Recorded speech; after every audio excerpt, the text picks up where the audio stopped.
Yep, I, the big bad wolf, heard the good news about the Walt Disney Company severing their $1 billion partnership with OpenAI, coming into light that they're shutting down their Sora AI video generating service. The reason being is because of Sora becoming increasingly expensive for OpenAI to run, often exceeding the subscription fees from customers, often spending up to $15 million per day to generate videos, and it requires massive GPU computing, with demand increasing, coupled with AI being apparently bad for the environment, with using so much electricity and producing carbon emissions in the process. They even somehow use up lots of water to cool down their heat-generating server farms. Geez, they're starting to sound almost as bad as those stereotypical emission-producing factories and whatnot. As for Disney, there is a possibility they could make a deal with another AI giant. But of course, the new CEO, Josh D'Amaro, said they will not rely on using AI as the main production method. He's already said AI will not replace human creativity. And let me remind you all, the OpenAI deal was initiated by the previous Disney CEO, Bob Iger, a few months ago. But even though D'Amaro is largely opposed to AI, Sora shutting down is still a blow to Disney's strategy, since he still wants to prioritize, in his words, immerse, interactive, and personal ways for people to experience Disney. So Disney Plus is still moving forward with its VERTS, short-form vertical video feed, where users can scroll a la TikTok or Instagram to find clips from shows or movies they may find appealing. Better than allowing users to create their own short-form AI videos starring Disney characters, though. That could be one way, but the new CEO would need another as well. Hopefully one not involving AI generation.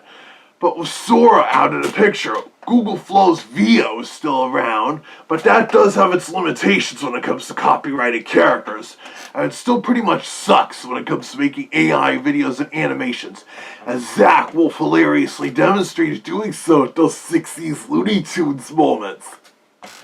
Fortunately, as stated in a post, Zach Wolf is also cutting down on generating the AI slop images, even if it's for parodying purposes. In a way, I've got a hunch the AI bubble could burst pretty soon, and would that be a relief? It's also suggested that as the new Disney CEO, Josh D'Amaro is getting the corporation to reconsider remaking their animated features in live action. The Moana remakes trailer is already dropped, and people are already criticizing it, especially for how Dwayne "The Rock" Johnson looks in reprising his role as a live-action Maui. But if I wanted to see The Rock play a Disney character wearing makeup and a wig, I'd rather watch him in that hilarious Saturday Night Live skit from 11 years ago, where he plays an adult Bambi seeking revenge against man for killing his mom. Fear-crossing mother... Yeah, I know, I bring up that skit a lot, but it couldn't be more relevant now. And not just from Disney canceling their live-action Bambi remake, along with scrapping such remakes of the Aristocats and Robin Hood. Even the sequels they're planning for their Aladdin and Jungle Book remakes are now pretty unlikely to happen. Who knows, maybe the Moana remake will not be as successful, but they are still planning a live-action spin-off movie about Cinderella's wicked stepsisters. But in a way, it's not a straightforward remake, but more like an alternate perspective reboot of a secondary character. Almost like that Christopher Robin movie from 2018, or the movies we got about Maleficent and Cruella. It seems there's always some kind of cycle with Disney CEOs. How they start off pretty good, but then become really lousy near the end of their tenures. It happened with Ron Miller, it happened with Michael Eisner, especially sometime after Frank Wells died and Jeffrey Katzenberg walked out. And of course it's happened with Bob Iger.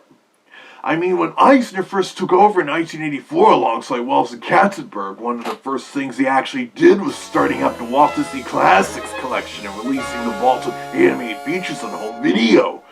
And then they began to have Walt Disney Animation Studios shape up a bit after the failure of the Black Cauldron to start setting things in motion for the Disney Renaissance.